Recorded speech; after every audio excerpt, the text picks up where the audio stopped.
Hey guys, so before you guys start your assignment for today, I want to go through two examples with you guys so you know how to critique these intro paragraphs. All these examples are from the ones you submitted on Friday. So the first one, Margaret Thatcher presented a powerful eulogy about President Ronald Reagan in front of the mourning American people. Thatcher writes her eulogy in efforts to convey her respect for her former close friend and emphasize his good qualities. In order to do this, Thatcher uses parallelism, emotional appeals to his leadership and persona, as well as powerful diction to further emphasize the loss America has faced. Thatcher shows the audience that Ronald Reagan was a great man in life and in power and continues to bring sympathy to the American people for their loss. Okay, and the instruction here, you're supposed to highlight the bullet points here that best characterize this paragraph. I would strongly recommend before you start this assignment to go through and review the good intro and great intro portions of the video and good thesis and great thesis statements. After you review that, you can go back, reread the intro, and we can look for components. Does it have 4 or 5 components of the rhetorical situation? Here it states the speaker. Just going to identify that speaker. The American people as the audience. And then there's a eulogy in front of the mourning American people. You can see that's exigence and context, some of the context. And that's to do this, convey her respect and emphasize good quality. So purpose to convey and to emphasize, and then the message to identify his good qualities. Okay, so it does include elements of all 6. So we can highlight this because it includes at least 5 components of the rhetorical situation. After that, this sentence is the thesis statement. So it does include a thesis. And it's 1, 2, 3, 4 sentences. So it's approximately 3 to 5 sentences. And the biggest difference between a good intro and a great intro is this last part. This last part is the most important. Does it do one of the following? Does it reference the broader context of the situation? Does it incorporate style? Does it include a scenario? Does it include a striking statement?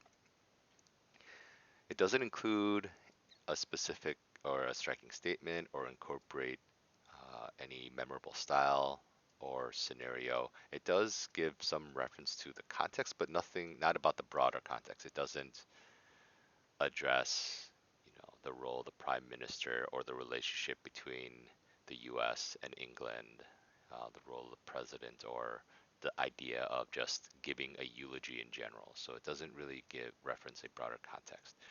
So because of that, this would be in the good category because it does have all of these things, right? These two the first 3 bullet points match up here. It's just this last one that's really important that is missing in this intro. So let's look at the thesis statement in a little more detail. Between a good and a great thesis statement, the big difference is, does it focus on devices or does it focus on strategies? And notice right from the beginning when it uses parallelism, emotional appeals, diction, this is focusing on devices. Okay, so does it hit all of the parts of a good thesis statement? Does it name the writer? It says Thatcher, so yes, it does do that. And does it give a strong verb? In order to do this, Thatcher uses parallelism, and it gives it 3 devices to further emphasize. So uses is not really a strong verb here. So that's one thing that's missing. And then purpose and message to further emphasize.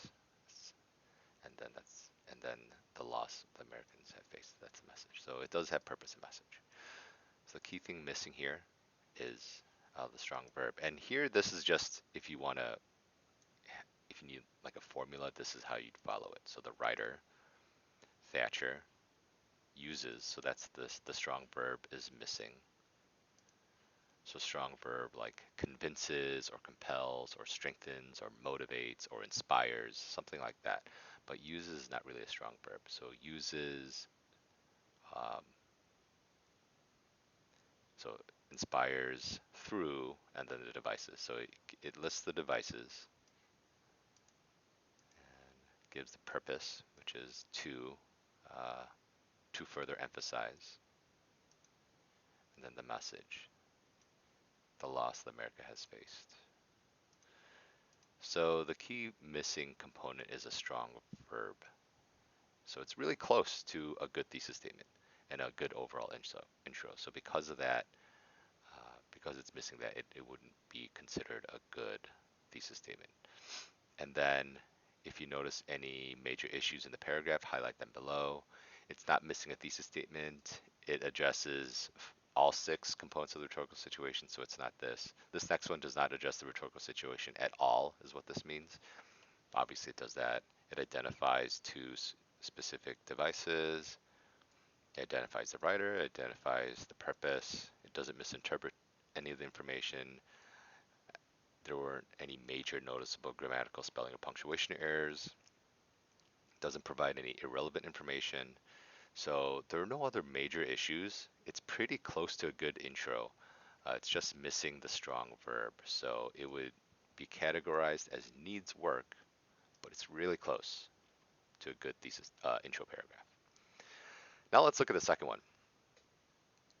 Losing a person is never an easy affair. However, instead of only looking behind at what they left behind, it is easier to look forward and how they impacted others. That's what Secretary of State Margaret Thatcher does in her eulogy. On June 11th, 2004, she honored former President Ronald Reagan and provided consultation by telling of how he was an inspirational person and a headstrong leader.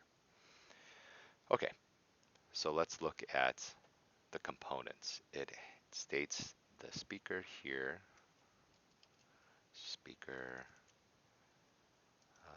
it identifies this is exigence and context. This last part is giving message, purpose. Doesn't really identify the audience here, but that's 5. So it includes 5 components of the rhetorical situation. And this last sentence, I'm going to remove this highlight so we can do some editing here. This last sentence is the thesis. We'll talk about the thesis in a minute. And then it's approximately 3 to 5 sentences. 1, 2, 3, 4. Yeah. It's 4 sentences. And then this last part. Does it do any of these things? And this stuff is not supposed to be here. Let me remove that. Okay. Does it do one of the following? Reference the broader context. So losing a person is never an easy affair. However, instead of only looking behind it, what left behind, that wording probably could be better, but that's okay. It is easy to look forward and how they will impact others, like in the future. Probably you want to change that. But this does give some reference to the broader.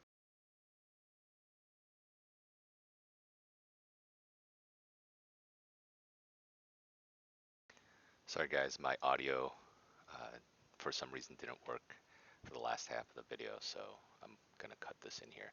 So the last thing we talked about before I cut out was the reference to broader context. So it does hit all of the key points of a great intro. However, in order to label it as a great intro, it also needs to have a great thesis statement.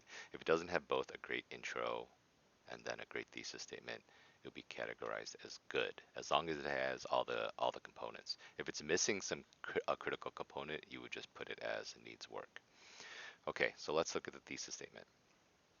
On June 11th, 2004, she honored former President Ronald Reagan and provided consultation by telling of how he was an inspirational person and a headstrong leader.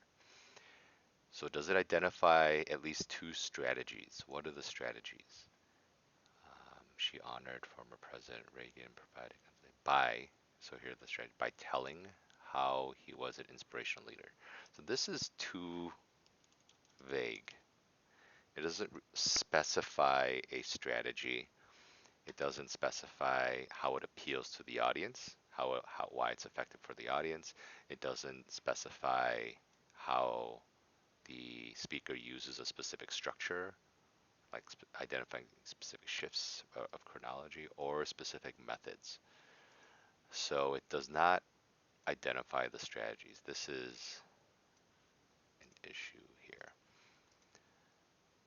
It does name the writer, she, Margaret Thatcher, and it gives the message that she spoke this to communicate, to honor the president and to provide consultation. So it has these two, but it's missing the strategy. Unlike for a good thesis statement where you pretty much plug this in to in this particular order of writer, strong verb, through device, purpose, message. For a great thesis statement, it doesn't necessarily follow that direct order, but it does need to include the strategies, the writer, the message, and then some sort of language of by using these strategies or in order to for this specific purpose and message and or a strong verb. So it doesn't have to be in this, it's not going to be in this order of strategy, writer, message, and then this, but all those components need to be in that thesis statement. So because the strategy is missing and it doesn't have a strong verb, just like the first one, it will be categorized as needs work.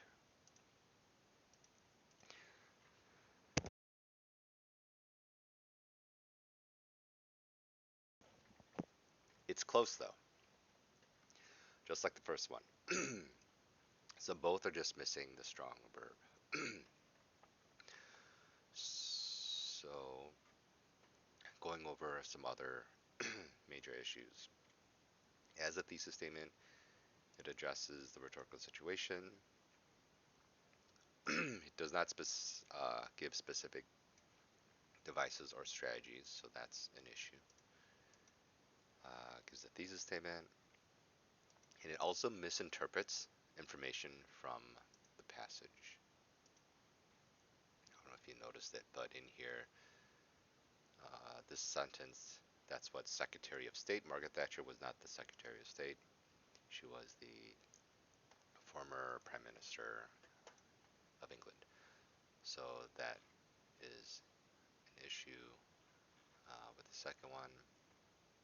And that's it. So the main thing we're looking for here is that it has at least, your goal is to have at least a good intro, good thesis statement. Do you have all these key components?